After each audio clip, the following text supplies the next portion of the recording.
দুনিয়াতে আল্লাহর হক আর বান্দার হক বর্তমান মানুষ আদায় করুক আর না করুক, গজবের মোবাইলের হক আদায় করতে গিয়া রাতের ঘুম নাই।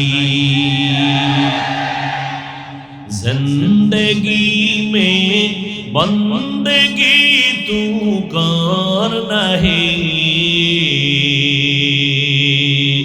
जिंदगी में बंदगी तू करना है,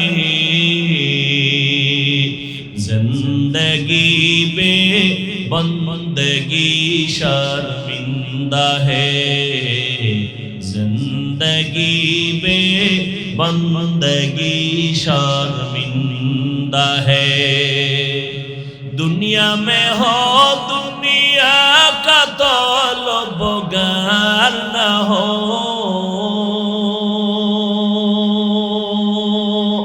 बाजार से गुजरे हो खरीदार न हो,